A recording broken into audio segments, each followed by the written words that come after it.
네, 하나님이 사랑하시고 귀하게 여기시는 성도 여러분, 여러분 어떤 형편에 있든지 행복하시고 강건하시기를 예수님 이름으로 축원합니다. 이스라엘아, 너는 행복자로다. 하나님이 선언하셨어요. 우리 행복하게 살아가는 것이 하나님의 기쁘신 뜻이고 하나님이 우리를 향하신 아름다운 목적이고 소원인 줄로 믿습니다. 근데 왜 이렇게 세상이 쓰리고 아프고 헤어지고 갈라지고 고통스럽고 신음하고 탄식하고 어려운가요? 그런 이 땅에 우리가 살아가는 이 세상 자체가 구조적으로 제약되기 때문에 그렇고 또 하나님의 은혜가 있지만 한편으로는 끊임없이 악한 영들이, 악한 마귀가 우리를 힘들게 하고 잘못된 길로 걸어가고 하나님의 뜻대로 살지 못하기 때문에 주어지는 여러 가지 고통들 속에서 신음하는 것을 보게 되는데, 여러분, 우리 청년들도 우리 집사님, 권사님, 장로님들 또 어떤 환경에 있든지 여러분 스스로 평안과 행복을 만들어 갈 수 있기를 예수님 이름으로 축원합니다. 아직도 끝나지 않은 공부를 계속하며 결혼 생활을 시작한 한 가정의 주부가 자신의 결혼 생활의 일상을 이렇게 기록했습니다. 나는 공부를 계속하면서 집안 살림과 육아를 전담하였고 남편은 직장일에만 매달려야 했다. 그는 대부분 11시가 넘어서야 집에 돌아왔다. 늘 힘들어하는 그는 휴일에는 쉬어야 한다는 생각이 몹시 강했다. 집안일을 도와주거나 잠시라도 아이들을 돌보아줘야 되겠다는 생각은 조금도 없어 보였다. 그로 인해 나는 사실 휴일에는 평일보다 마음 상하는 일이 더 많았다. 책 한 권 읽을 여유조차 없이 살던 어느 휴일날, 하루 종일 누워서 TV를 보다가 혼자 책을 읽고 있는 남편이 야속게 짜증을 부린 오후에 남편은 갑자기 화를 폭발하면서 내가 집에서 책 하나도 못 읽어? 소리치면서 읽고 있던 책을 갈기갈기 찢어 버리고는 나가버렸다. 나는 무엇을 어떻게 해야 될지 몰랐다. 남편의 보살핌과 도움을 받고 싶었던 나의 작은 소망은 충격적인 기억으로 마음의 상처가 되었다. 그 우리는 서로의 삶에 무관심해지고 각자가 맡은 역할을 수행하는 것으로 남편과 아내의 의무를 다한다고 생각하자 우리 관계는 아무런 윤기도 흐르지 않는 삭막하고 형식적인 관계가 되었고 서로에 대한 이해와 용서, 관대함은 사라졌다. 같이 산다는 것이 아무 의미도 없어서 이혼이라도 하고 싶었지만 부모님을 생각하니 그것도 할 수가 없어서 그냥 이름만 부부로 살게 되었다. 그냥 그렇게 살아가는 거예요. 근데 이 자매가 자기 가정에 일어나기 시작한 어느 날의 변화를 이렇게 고백합니다. 그렇게 살던 우리 가정에 특별한 일이 일어나기 시작했다. 40을 넘긴 남편이 하나님께 순종하면서 변화되기 시작하였고 동일한 변화가 1년의 시차를 두고 내게도 시작되었다. 이로 인해 우리 부부는 중년의 나이에 주책 없이 신혼기를 맞게 되었다. 아니, 연애 때나 신혼 때도 맛보지 못했던 깊은 사랑과 연합의 즐거움을 알게 된 것이다. 그리고 이렇게 변화와 행복의 부부 생활을 경험하게 된 자매는 자신과 남편의 신앙과 학문을 지도하던 교수님의 권고로 한 권의 책을 쓰게 되었습니다. 그 책이 바로 조은득 씨가 쓴 우리들의 거듭난 결혼 이야기라는 책입니다. 그런데 이 부부가 경험한 변화와 새로움은 어떤 굉장히 충격적인 사건 때문이 아니었다는 것입니다. 이 부부는 처음부터 크리스찬 부부였습니다. 그러나 분주하다는 이유로 말씀을 멀리하고 말씀을 삶에 적용할 기회가 없었는데 어느 날 오늘 우리가 읽은 에베소서 5장의 본문 말씀을 들으면서 이 말씀을 붙들고 살아보기로 결단하였을 때에 하나님이 그들을 터치하고 그들을 움직이기 시작했습니다. 우리 사랑하는 성도 여러분, 가정의 기초를 하나님의 말씀 위에 세우시기를 예수님 이름으로 축복합니다. 왜 가정의 기초를 말씀 위에 세워야 됩니까? 가정을 설계하신 분이 하나님이시고 가정을 세우신 분이 하나님이시기 때문입니다. 이 세상에 그것을 설계하고 그것을 만든 사람보다 그걸 더 잘하는 사람은 없습니다. 그 하나님보다 가정을 잘하는 분이 없기 때문에 하나님께서 말씀 위에 기초를 세워야 된다 하는 것입니다. 구약에는 예배를 마치고 돌아가는 하나님의 백성들에게 너희는 이렇게 내 백성을 축복하라고 제사장들에게 하나님이 명령했습니다. 민수기 6장 24절 26절의 말씀입니다. 여호와는 내게 복을 주시고 너를 지키시기를 원하며 여호와는 그 얼굴로 내게 비추사 은혜 베푸시기를 원하며 여호와는 그 얼굴을 내게로 향하여 두사 평강 주시기를 원하노라. 여러분, 이 은혜가 여러분의 심령 속에 가정에 함께 하시기를 예수님 이름으로 축원합니다. 오늘 봉독한 에베소 5장의 말씀은 끝까지 안 읽었습니다마는 가정과 교회에 대한 말씀이에요. 부부관계, 남편과 아내에 대해서, 부모님에 대해서, 자녀들에 대해서 계속 말씀하고 있습니다. 그리고 남편과 아내는 그리스도와 교회와 똑같은 것을 말씀해주고 있습니다. 여러분, 가정이 소중한 것만큼 교회가 소중하고, 교회가 그리스도의 피로 정결하게 된 것처럼 가정이 그리스도의 보혈이 흐르는 은혜가 있어야 함을 말씀하고 있습니다. 우리 25절, 26절을 다 같이 함께 읽겠습니다. 다 같이요. 시작. 남편들아, 아내 사랑하기를 그리스도께서 교회를 사랑하시고 그 교회를 위하여 자신을 주신 같이 하라. 이는 곧 물로 씻어 말씀으로 깨끗하게 하사 거룩하게 하시고 자기 앞에 영광스러운 교회로 세우사 티나 주름 잡힌 것이나 이런 것이 없되 거룩하고 흠이 없게 하려 하심이라. 아멘. 저와 여러분들은 병원에 모인 환자와 같이 다 허물이 많고 죄가 많고 약점들을 많이 가지고 있지만 그럼에도 불구하고 우리가 하나님 앞에 나와서 찬양하고 하나님을 아버지로 부르게 된 것은 예수님께서 우리의 모든 허물과 죄를 다 사하셨고 씻겨주셨기 때문에 우리 하나님께 예배하고 구원받은 하나님의 자녀가 된 것입니다. 그리고 우리가 여기 찬양하고 주님의 보혈의 은혜를 감사하는데, 그런데 그 감사와 찬양이 이 예배당 안에서만이 아니라 오늘 봉독한 말씀해 보니까 남편들아, 너희 아내 사랑하기를 그리스도께서 교회를 위해서 십자가에 죽으시고 그 보혈로 교회를 정결하게 씻은 것처럼 그렇게 사랑하라고 명령하고 있으니, 여러분, 이 은혜가 우리 가정에 임하여야 될 줄로 믿습니다. 가정이야말로 예수님의 보혈의 은혜가 넘치는 곳이어야 하는 것입니다. 서울 중림동에서 사역하는 교회를 사역하고 또 자선봉사단체가 있습니다. 1년 365일 노숙자를 이제 무료 급식소를 운영하고 노숙자 재활소를 운영하고 말기암 환자들을 돌보는 그런 소중한 사람들이라고 하는 그런 단체가 있는데 유정옥 사모님이 그걸 이렇게 많이 인도합니다. 근데 이 사모님이 이 일을 하게 된 동기가 있는데, 남편이 원래 사업을 크게 했는데 사업을 하다가 부도를 맞았어요. 큰 돈을. 13명 식구가 갈 데가 없어가지고 연립주택 지하 창고에 들어가서 살게 되었습니다. 극한 어려움을 맞았습니다. 3억 부도를 맞고 갈 곳이 없어서 지하 창고로 자식들과 함께 들어간 남편은 그 일로 인해서 목숨을 끊으려고 시도했습니다. 그러다가 결국 예수님을 믿게 되었습니다.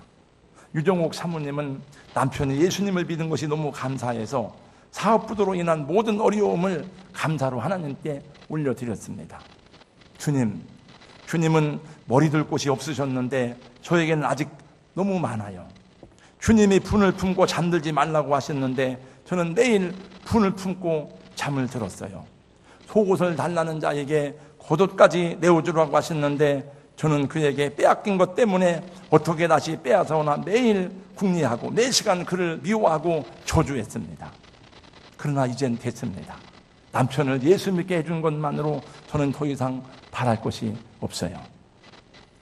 그 세월이 지난 다음에 부도를 낸 사람이 초췌한 몰골로 찾아와서 이제 도망 다니는 것도 지겨우니까 나를 고발해서 감옥에 넣어달라고 말했습니다.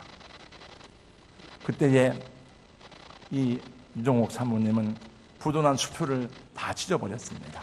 그리고 말했습니다. 우리는 죽지 못해 사는 게 아니니까 당신도 이제 자유하세요. 감옥의 부도수표에서 자유하세요. 당신은 우리에게 더 이상 빚이 없습니다.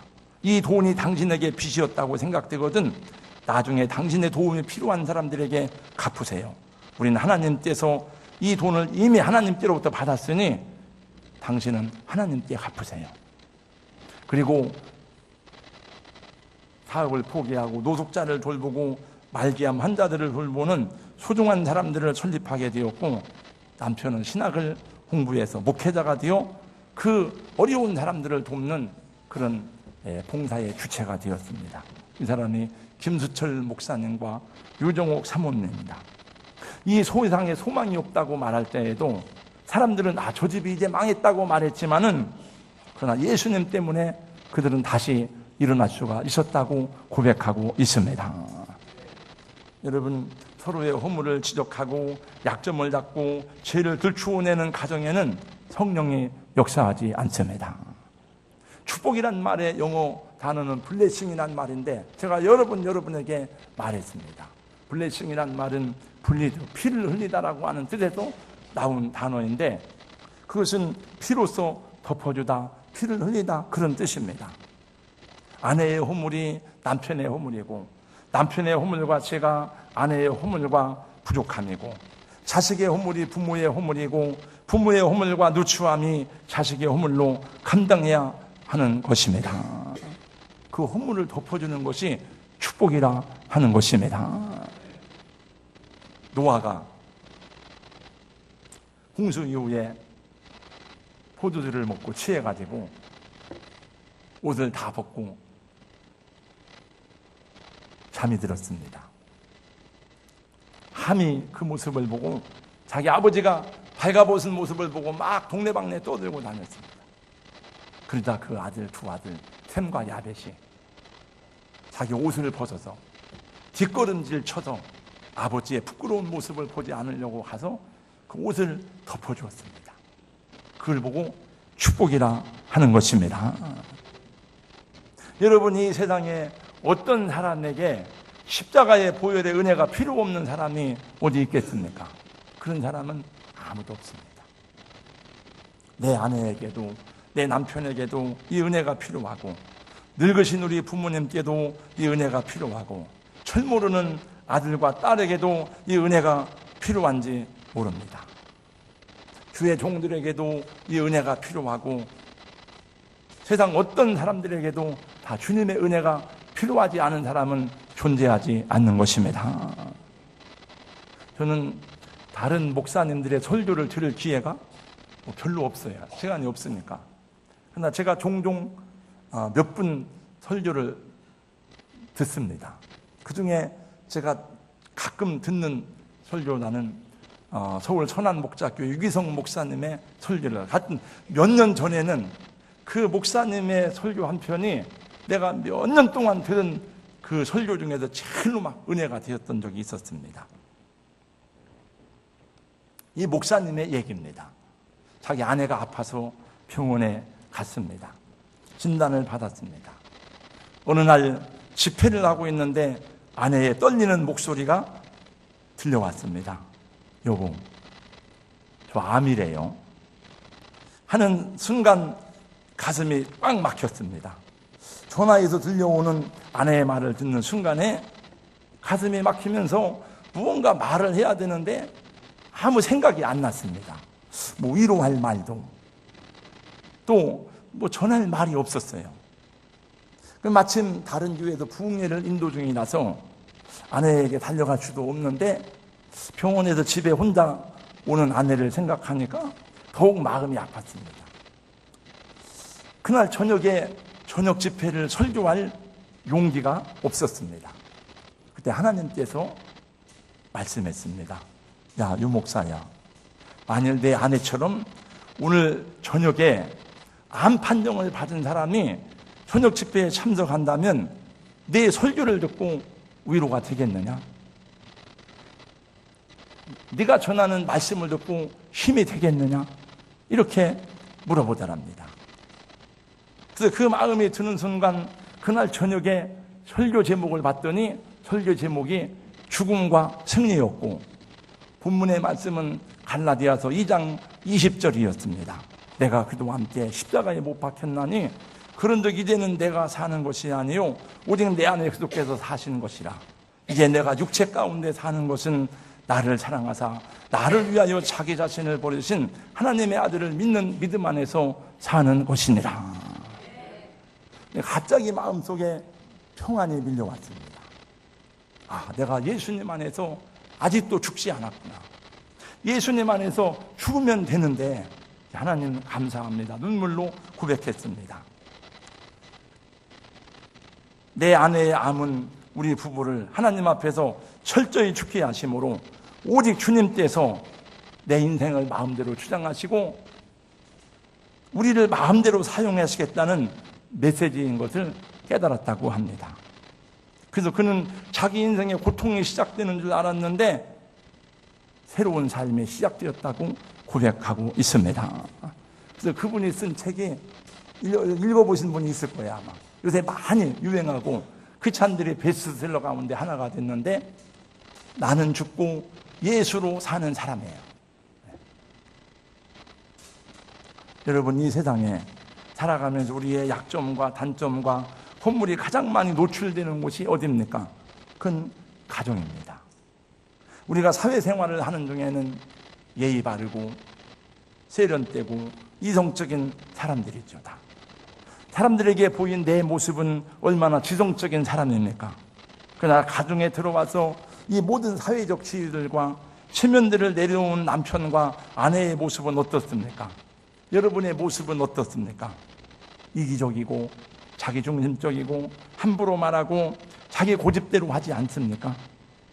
여러분 속에 숨겨져 있던 것들이 다 튀어나오면서 가족들을 찌르고 상처를 주고 고통스럽게 하는 일이 있지 않습니까?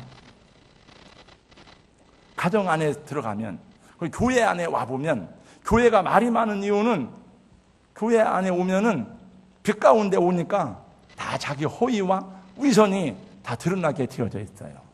여러분 산에 가서 돌멩이를 들춰보면 벌레들이 막 기어갑니다. 어디로 갑니까? 어두움으로 숨을 곳을 찾는 거예요. 오늘 우리도 우리의 허위와 우리의 약함과 내 허물이 드러나면 그걸 그대로 인정하기보다는 막 그걸 아니라고 부정하기 때문에 싸우고 갈등하고 자존심에 상처를 받고 그런 것이 많아요. 그래서 내가 보니까 내가 원하던 그 아들이 아니에요. 내가 연애할 때 보던 그 남자가 아니에요. 내가 기대했던 그 아내가 아니에요. 그래서 서로를 고치려고 애를 쓰다가 깨지고 부서지고 상처나고 그런 게 많습니다. 여러분, 사람을 우리가 고칠 수가 없습니다. 사람은 우리가 새롭게 할 수가 없습니다. 우리가 고치고 우리가 변화시키려고 하다가 오히려 부러지고 상하고 깨지는 일이 얼마나 많은지 모릅니다. 기계는 고치고 자동차는 고치고 무너진 집은 보수할 수 있지만 사람은 여러분이 못 고칩니다. 그 대신 우리가 할 수 있는 일은 그의 약점과 그의 허물을 내 허물로 알고 기도하고 주님께 맡기고 하나님의 은혜가 그에게 임할 때에 성령께서 그를 새롭게 하시고 고쳐주실 줄로 믿습니다. 주님의 보혈의 씻김이 나에게 필요한 것처럼 내 남편, 내 아내, 내 자녀들에게도 필요한 줄 알고 주의 은혜가 임하기를 기도할 때에 우리 가정에 보혈의 은혜가 임하게 될 줄로 믿습니다. 여러분, 고치고 새롭게 하는 것은 하나님이 하시는 겁니다. 변화시켜 주시고 치유하시는 것은 주님이 하시는 일입니다. 우리 안 돼요. 제가 예를 들어서 누구를 지목해서 내가 저 사람을 변화시켜야지 그리고 해보세요. 어려워요. 안 돼요. 그냥 기도하고 하나님께 맡기고 말씀 공부하고 다 주님께서 맡기다 보면 하나님께서 행하시는 일이지 내가 막 가르치고 해가지고서 그거 하는 게 아니에요. 될 수가 없어요. 전 가정사역 책을 많이 읽어봤잖아요. 또 하이패밀리 우리 가정사역 하는 교회고 그 가정사역 제가 자료를 많이 봤잖아요. 두란노 아버지학교 본부장인 김성목 장로님, 그 부인인 한은경 군사는 어머니 학교 본부장입니다. 아버지 학교, 어머니 학교를 통해서 많은 가정이 회복되고 그랬는데, 사실은 여러분 잘 알고 있는 정태기 박사나 이런 분들도요, 가정이 다 원래 깨졌던 가정들이에요. 근데 은혜로 회복되어서 이분들이 가정자역을 하는 겁니다. 김성목 장로님도 마찬가지예요. 이 가정도 아내가 하던 일을 그만두고 남편을 적극적으로 내조하고 남편을 도우려고 따라 나섰는데, 보니까 남편에게 얼마나 고칠 게 많은지, 얼마나 바뀌어야 게 많은지 막 간섭을 하지 않을 수가 없는 거예요. 그 남편이 부인의 간섭을 견디다 못해 밖으로 나가서 바람을 피웠대요. 그 부인은 이혼까지 결심했어요. 그러나 예수 믿으니까 이혼할 수가 없으니까 스트레스 씨앗을 둘이 가서 은혜를 받고 부부관계가 회복되었다고 말합니다. 한은경 권사님의 얘기입니다. 자기는 항상 문제가 남편이라고 생각했었는데 은혜를 받고 보니까 남편이 문제가 아니고 나에게 쓴뿌리가 있었구나. 그 쓴뿌리에서 독이 나오니까 독을 먹은 남편이 더 센 독을 퍼내는 거예요. 뱀에 독이 있다고 그러잖아요. 네. 근데 사람이 뱀을 물으면 뱀이 죽는다네. 사람 독이 더 센 거예요. 여러분, 다 우리는 신사 같지만 제가 힐링 아카데미, 행복 아카데미 힐링 캠프 했잖아요. 그거 다 소감문 받았더니 많은 분들이 그분을 볼 때는 굉장히 인격적이고 훌륭한 분인데 자기 안에 이런 쓴뿌리가 있는 줄 몰랐다는 거예요. 다 있습니다. 그래서 우리 주님의 보혈이 필요하고 그 쓴뿌리를 치료하고 독을 해결하는 것은 예수님을 바라볼 때 주님의 보혈로만 치유될 수가 있는 것입니다. 여러분, 광야에서 불뱀에 물려 죽게 되었을 때에 막 아우성칩니다. 막 사람들이. 하나님이 말씀합니다. 모세가 될 때 장대에다 놋뱀을 만들어 바라봐라. 아니, 놋뱀 본다고 살아납니까? 빨리 해독제를 써야지. 다 죽었어요. 십자가를 바라보아야, 십자가 보혈의 은혜가 임해야 살아나는 줄로 믿습니다. 그래서 가정 안에 예수 믿는 사람, 바르게 믿는 사람 한 사람만 있으면 그 가정은 소망이 있습니다. 내 허물, 내 부끄러움, 내 약함, 내 약점을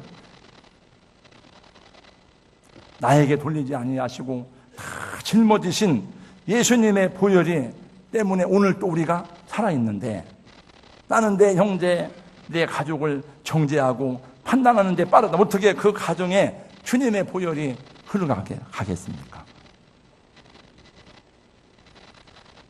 우리들의 거듭난 결혼 이야기라는 책에 나오는 조은숙 씨의 얘기를 다시 들어봅니다. 보증을 잘못 써서 가정에 말할 수 없는 경제적 어려움과 풍파를 안겨주고 그런 자신을 아내가 구박한다고 집 밖으로 돌아다니다가 평생 죽을 때 되니까 집으로 돌아왔어요. 그런 남편을 받아주겠습니까, 누가? 그러나 병들어 죽게 된 그 사람을 받아주는 것이 은혜라고 말합니다. 여러분, 최선이라는 이름의 땀 흘림과 몸부림에도 불구하고 인간적 노력의 한계를 절감하는 저와 여러분에게 그 한계를 뛰어넘는 마지막 희망과 은혜는 주님의 보혈이고 하나님의 보좌 앞에 나와서 은혜를 구하는 것인 줄로 믿으시기 바랍니다. 그래서 기도하지 않고도 신앙생활을 잘하는 사람은, 기도하지 않고도 행복하게 잘 사는 사람은 예수님보다 더 능력 있는 사람이에요. 네. 여러분, 내 가정에 주님의 보혈 흐르기를 사모함으로 기도하는 그 자리마저 우리의 게으름 때문에, 분주함 때문에, 믿음 없음 때문에 빼앗긴다면 우리 가는 길이 얼마나 어둡겠습니까? 다 주님이 우리 길을 밝혀주시고 복되게 인도하시기를 예수님 이름으로 축원합니다. 마지막으로 22절 말씀을 여기 아내된 분들은, 여성분들은 22절을 다 같이 큰 소리로 읽습니다. 다 같이요. 시작. 아내들이여 자기 남편에게 복종하기를 주께 하듯 하라. 25절 말씀 남편들에게 주는 말씀입니다. 남편들 다 같이 크게 함께 읽습니다. 시작. 남편들아 아내 사랑하기를 그도께도 교회를 사랑하시고 위하여 자신을 주신같이 하라. 여기 자녀된 분들이 있습니다. 나이가 들어도 자녀된 분들이 있는데 자녀들은 다 같이 에베소 6장 1절을 함께 또 큰 소리로 같이 읽습니다. 시작. 자녀들아 너희 부모를 주 안에서 순종하라. 이것이 옳으니라. 또 자녀를 둔 부모님들 에베소 6장 4절 말씀을 읽고 마칩니다. 다 같이요. 시작. 아비들아 너희 자녀를 노엽게 하지 말고 오직 주의 교양과 훈계로 양육하라. 아멘. 이스라엘아 너는 행복자로다. 하나님의 택하심을 받고 구속함을 받은 주님의 백성들이 이 땅에서 복되고 아름답게 살기를 원하시는 주님, 오늘 우리를 치유하시기 위해서 이 땅에 보내신 예수들을 통해서 회복된 심령을 가지고 가정으로 돌아가서 하나님, 예수 믿는 나 한 사람 때문에 가정이 새롭게 되고 하나님의 놀라운 회복의 역사가 임하도록 아버지 도우시고 인도하여 주시옵소서. 하나님, 오늘날 신음하는 가정들이 너무나 많습니다. 우리 가정들 속에 주님의 보혈이 흐르게 하여 주시옵시고 하나님, 주님의 보혈로 씻김받게 하시고 우리를 은혜의 통로로 사용하여 주시옵소서. 예수님 이름으로 기도하옵나이다. 아멘.